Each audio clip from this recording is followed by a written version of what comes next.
E5TV news కు స్వాగతం. ముందుగా హెడ్లైన్స్. అమెరికా నుంచి 31 ప్రెడేటర్ డ్రోన్ల కొనుగోలుకు భారత్ డీల్.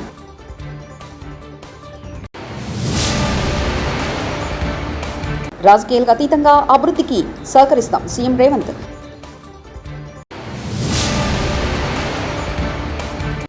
అత్తాకోడలపై దారుణ 48 గంటల్లో నిందితుల్ని అరెస్ట్ హోంమంత్రి.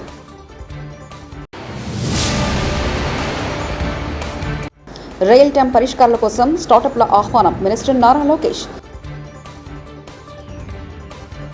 ఇండియన్ ఆర్మీ నిఘా సామర్థ్యాన్ని మరింత పటిష్టం చేసే దిశగా అమెరికా భారత్ మధ్య కీలక ఒప్పందం కుదిరింది. అమెరికా నుంచి 31 ప్రెడేటర్ డ్రోన్లను కొనుగోలు ఒప్పందంపై రెండు దేశాలు మంగళవారం నాడు సంతకాలు చేశాయి. 32,000 కోట్లు విలువ చేసే ఈ డీల్కు క్యాబినెట్ ఆన్ సెక్యూరిటీ గత వారం అనుమతినిచ్చింది. మొత్తం 31 డ్రోన్లతో 15 డ్రోన్లు నావికా దళానికి సరఫరా అవుతాయి. తక్కిన వాటిని ఆర్మీ వైమానిక దళానికి సమానంగా విభజించనున్నారు. లోక్సభ ప్రతిపక్ష నేత రాహుల్ గాంధీ రాజీనామా నేపథ్యంలో వైనాడ్ లోక్సభ ఉప ఎన్నికల షెడ్యూల్ను కేంద్ర ఎన్నికల సంఘం ప్రకటించింది. నవంబర్ 13వ తేదీన ఈ లోక్సభ నియోజకవర్గ ఉప ఎన్నికలు నిర్వహించనున్నట్లు సీసీ వెల్లడించింది. మహారాష్ట్ర, జార్ఖండ్ అసెంబ్లీ ఎన్నికల షెడ్యూల్ను కేంద్ర ఎన్నికల సంఘం కమిషనర్ రాజీవ్ కుమార్ మంగళవారం న్యూఢిల్లీలో ప్రకటించారు. అదే సమయంలో దేశంలోని వివిధ రాష్ట్రాల్లోని అసెంబ్లీ, లోక్సభ ఉప ఎన్నికల షెడ్యూల్ను సైతం ఆయన విడుదల చేశారు. ఈ క్రమంలో నవంబర్ 13వ తేదీన వైనాడ్ లోక్సభ ఉప ఎన్నిక నిర్వహించనున్నట్లు తెలిపారు. ये हमारा सिक्योरिटी वाला राइफल लेगा, अदानी का उसमें पैसा मिलेगा. आप बिजली का स्विच ऑन करोगे, उसमें अदानी का हिस्सा मिलेगा. और ये अदानी है कौन? ये अदानी नरेंद्र मोदी है. ये एक ही चीज है. ये अदानी नरेंद्र मोदी है, नरेंद्र मोदी अदानी है. मोदानी कह लो इसको, मोदानी. और देश में 24 घंटा जहां देखो अन्याय हो रहा है. किसके खिलाफ? आपके खिलाफ. 90% लोकतंत्र के सिस्टम को उठा के ले गए. आप किसी को वोट देते हो, वोट किसी और को चला जाता है. आप किसी को चुनते हो, आप एमएलए चुनते हो, वो एमएलए किसी और का बन जाता है. అల్పపీడన ప్రభావంతో 2 రోజులుగా కురుస్తున్న వర్షాలకు తిరుపతిలో ఆహ్లాదకరమైన వాతావరణం నెలకొంది. శేషాచలం అటవీ ప్రాంతాల్లోని జలపాతాలు కనువిందు చేస్తున్నాయి. 1వ కర్మ రహదారిలోని మాల్వాడి గుండం పరవళ్లు తొక్కుతుంది. కపిలతీర్థం వద్ద కొండ నుంచి జాలువారుతున్న నీటితో భక్తులు స్నానమాచరిస్తున్నారు. కపిలతీర్థం జలపాతం సవడిని సెల్ ఫోన్లో బంధిస్తున్నారు.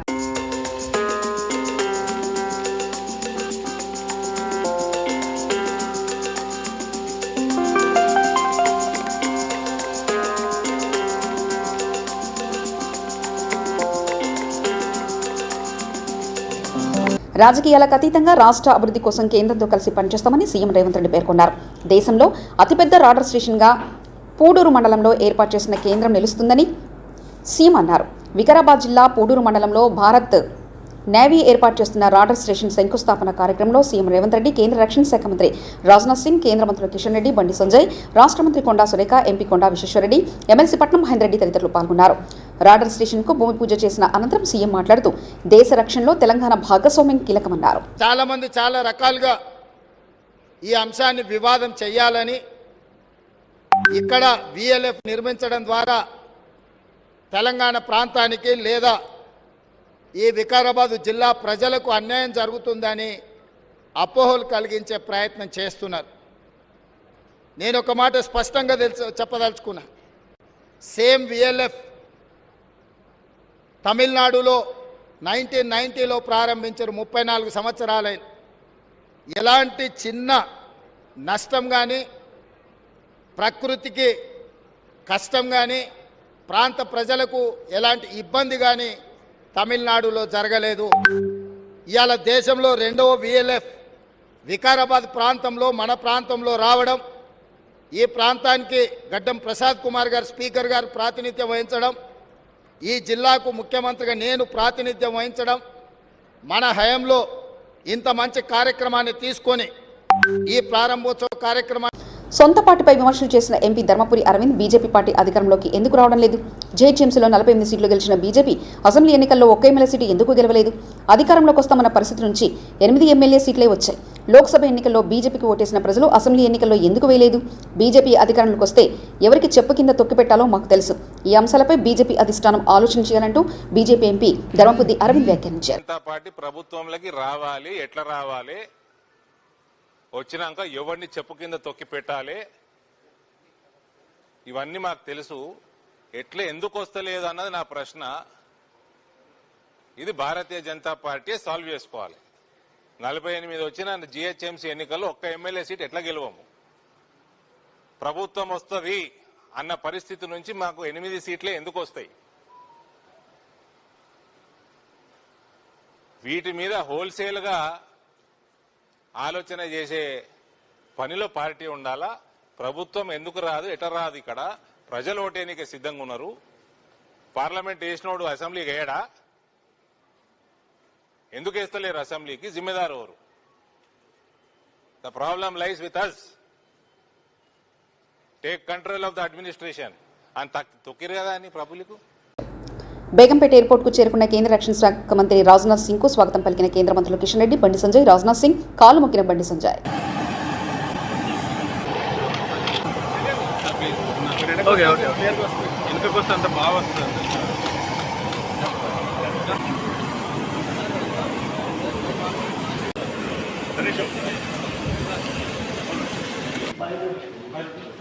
సత్యసాయి జిల్లాలో అత్తాకోడలపై అత్యాచారం చేసిన ఘటన 48 గంటల్లో నిందితులను పోలీసులు పట్టుకున్నారు.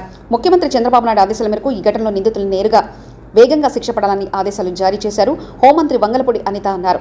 ఈ సందర్భంగా ఆమె మంగళవారం అమరావతిలో మీడియాతో మాట్లాడుతూ దీనిపై విచారణ కోసం కేసును ప్రత్యేక కోర్టును అప్పగిస్తూ నిర్ణయం తీసుకున్నామన్నారు. సీసీ కెమెరాల ద్వారా నిఘా పెట్టేందుకు ప్రయత్నాలు చేస్తున్నామని, ఇందులో ప్రజల భాగస్వామ్యం కూడా కోరుతున్నామన్నారు. తమ ఇళ్ల వద్ద, వ్యాపార వాణిజ్య సముదాయాల వద్ద పెట్టుకున్న సీసీ కెమెరాలను పోలీస్ శాఖకు అనుసంధానం చేస్తే నేర నియంత్రణ సాధ్యమవుతుందన్నారు. పక్కనున్న బ్రహ్మోత్సవాల్లో తిరుపతి దగ్గరికి బందోబస్తు అంతా వెళ్ళిపోయినా ఉన్న బందోబస్తుతోనే టెక్నాలజీని బేస్ చేసుకొని ఎక్కడ కూడా ఇబ్బంది రాకుండా వితిన్ 48 అవర్స్ వాళ్ళందరినీ కూడా పట్టుకొని ఈరోజు రిమాండ్కి పంపించే పరిస్థితి కూడా మనం చూసాం. విషయం ఏంటంటే ఈ విషయంలోని గౌరవ సీఎం గారు చాలా సీరియస్గా తీసుకొని, అంటే ఇలాంటి ఇష్యూ అనే కాదండి, ఎక్కడా కూడా మహిళల భద్రత విషయంలో ఉపేక్షించకూడదు, మహిళల భద్రత విషయంలో రాజీ పడే ప్రసక్తి లేదు అని ఆయన ప్రమాణ స్వీకారం చేసిన దగ్గర నుంచి కూడా మనందరికీ కూడా పదే చెప్పడం కూడా మనం అందరం కూడా వింటున్నాం. ఈ నేపథ్యంలో ఎక్కడైనా ఎటువంటి సంఘటన అయినా జరిగినా, అది చిన్న సంఘటన అవనేయండి, పెద్ద సంఘటన అవనేయండి, ఏ సంఘటన అయినా ఒకేలా తీసుకొని మహిళల మీద జరుగుతున్న అఘాయిత్యాల మీద ప్రతిరోజు ఎక్కడో కూడా అటువంటి జరగకుండా చూసుకోవాలని డీజీపీ గారితోని, పోలీసు ఉన్నతాధికారులందరితోని కూడా ప్రతిరోజు సమీక్ష చేయడమే కాకుండా దీనికి కంపల్సరీగా ఒక వే ఫార్వర్డ్, ఒక వే అవుట్ తీసుకురావాలి. ఒక ఆడపిల్ల మీద నేరం చేయాలి అనే ఆలోచన రావడంతోనే భయపడే పరిస్థితి తీసుకురావాలి. అటువంటి ఆలోచన కూడా ఎట్టి పరిస్థితులను చేయకూడదు అని చెప్పి గౌరవ సీఎం గారు కూడా సమీక్షలు నిర్వహించి పర్టికులర్గా పోలీస్ డిపార్ట్మెంట్ వాళ్ళందరినీ కూడా ఆదేశించడం జరిగింది. గత నెలలో ఏపీలో సంభవించిన వరద విపత్తును సమర్థంగా ఎదుర్కోవడంలో అంకుర సంస్థల వినియోగం ఓ నూతన అధ్యాయం. సెప్టెంబర్ మొదటి వారంలో వరద ముంచెత్తినప్పుడు శాఖల మధ్య సమన్వయం, సవాళ్లను సమర్థంగా ఎదుర్కొనేందుకు అనుసంధాన వ్యవస్థను ఏర్పాటు చేస్తున్నారు. సహాయ చర్యల కోసం తొలిసారిగా మా ప్రభుత్వం డ్రోన్ల వినియోగాన్ని ప్రారంభించింది. ముప్పు ప్రాంతాల్లో సహాయ చర్యలకు ఇవి ఎంతగానో ఉపయోగపడతాయి. వరద నిర్వహణలో ఎదుర్కొంటున్న సవాళ్లపై శాఖల నుంచి వచ్చే ఫిర్యాదుల ఆధారంగా రియల్ టైం పరిష్కారాల కోసం స్టార్టప్లను ఆహ్వానించారు. రికార్డు సమయంలో సమస్యల పరిష్కారానికి స్టార్టప్ ఎకోసిస్టమ్ శక్తి ఉపయోగపడుతుంది. It was a flash flood. In greater parts of the city, we had more than 6 foot water. So, and it was the first time that we had to handle floods. As a state, we've handled cyclones and we have expertise in that. But then Mr. Naidu, being Mr. Naidu, said, why can't we use drones for delivery? And I remember quite a few of the operators saying that's not possible. I mean, we've used it for agriculture purpose. Being an Indian, we call the Jugaad model. We had a basket fitted, let's say, let's try it. And success, we actually managed to deliver food. I think I wouldn't say that it was the best model. I think it was a great beginning because we didn't have enough of drones. So I wish I had 2,000 drones. Then I could have delivered breakfast, lunch and dinner to every house. But I just had about 40 drones. And with that 40 drones, we did do a pilot. And I think it clearly gave us a direction of what India can do. And we're seeing other nations use drones to kill people. But I think India shows the way of how we can use drones in terms of relief and rehabilitation. So I think there's a lot of work that we've done there. Saying that, the second bit was the entire rehabilitation. So relief was done. How do you pay money? How do you rehabilitate people? Again, we put all the models out. We had a sandbox. All the images of the water from CCTV, from our drone footage was put out there. We had all the education institutions across the country and in Andhra Pradesh take a look at it, give us suggestions, start working on the models to tell us at what day, what level of water was in which area. So based on the amount of water outflow to the terrain, to where it's getting discharged, we could understand that better. So our rehabilitation, the money we were giving, it was amazing. We did this entire thing. 15 days after flood water receded, we doled out the money. And it was all done through online. Online because thanks to Aadhaar, every bank account is connected. So we were able to marry technology in that sense much better. But saying that, I think it's very important to go back to the field. And that's something that Mr. Naidu used to do every day in the evening. So he would go out for 4 hours, waist deep water, jump in, understand, did things get delivered or not? Then feedback would come to us. I was manning the control room. So he would say, okay, food didn't get delivered in this house on this lane. And here's the lat long. And then we had to send the food. So I think that's always required. I think you need a feedback loop. The human loop is always required on how much of a technology you might have. So I believe we have a model to handle such crisis, not only for Andhra, but for the nation. And one task we have taken up as a state is we'll get about 2,000 drones in the agriculture sector. A lot of the spraying, the pesticides and so on and so forth actually can be done using drones. And then during an emergency, we can pull it out and use it for relief activities. So I think it's a great learning experience. And as a country and as a nation, we're just learning on how can we use this technology far better. బంగాళాఖాతంలో అల్పపీడన ప్రభావంతో హైదరాబాద్లోని పలు ప్రాంతాల్లో వర్షం కురిసింది. అల్పపీడన కారణంగా మోస్తరు వర్షాలు కురుస్తాయని ఇప్పటికీ వాతావరణ శాఖ ప్రకటించింది. వర్షానికి నగరంలోని బేగం బజార్, కోటి, సుల్తాన్ బజార్, యాబిడ్స్, బషీర్బాగ్, నాంపల్లి, లిబర్టీ, హిమాయత్ నగర్, లక్డీ కపుల్, ట్యాంక్ బండ్ తదితర ప్రాంతాల్లో రహదారులు జలమయమయ్యాయి. అమీర్పేట్, ఎర్రమంజిల్, బేగంపేట ప్రాంతాల్లో రహదారులపై వర్షపు నీరు నిలిచిపోయింది. దీంతో ట్రాఫిక్ జామ్ ఏర్పడి వాహనదారులు తీవ్ర ఇబ్బందులు పడ్డారు.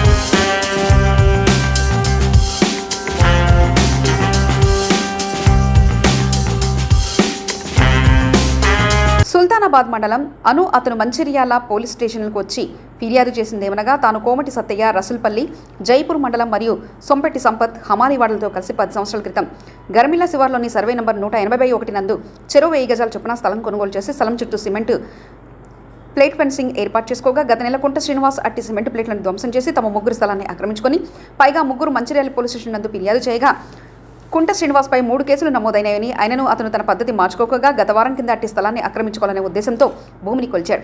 అదేవిధంగా పై ముగ్గురు వ్యక్తులతో సుధాకర్ రెడ్డి పలుకుబడి కలిగిన వ్యక్తి కావున అతన్ని అడ్డు తొలగించుకుంటే మిగతా ఇద్దరిని కుదిరించి బెదిరించి వారి స్థలాన్ని కబ్జా చేయవచ్చంటూ తెలిపారు.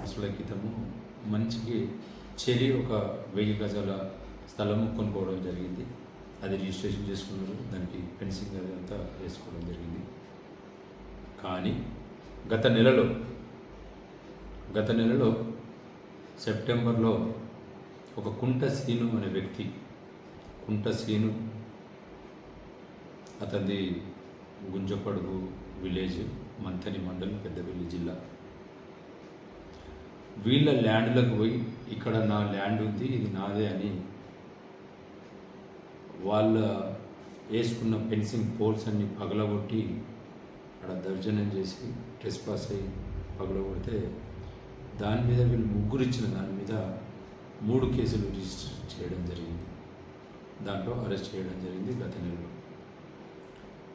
అదే కాకుండా తన పద్ధతి మార్చుకోకుండా గత వారం రోజుల క్రితం మళ్ళీ అదే భూమిలోకి పోయి కొలతలు చేసుకుంటూ ఈ భూమి నాదే అని చెప్పి కొలతలు చేస్తుండ్రు. వాళ్ళు అప్పుడు లేరు. కొలతలు చేసుకునేది అంతా నాదే అని ఆక్రమించుకునే ప్రయత్నం చేస్తూ ఉంటే వాళ్ళకు తెలిసిన తర్వాత 10వ తారీఖు నాడు అమెరికా నుంచి 31 ప్రెడేటర్ డ్రోన్ల కొనుగోలుకు భారత్ డీల్.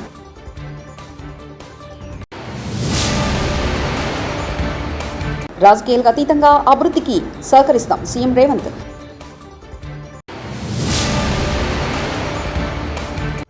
అత్తాకోడలపై దారుణ 48 గంటల్లో నిందితుల్ని అరెస్ట్ హోంమంత్రి.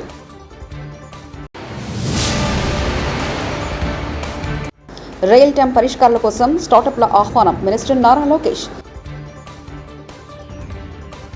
ఇవి బులెటిన్ విశేషాలు. చూస్తూనే ఉండండి E5TV న్యూస్.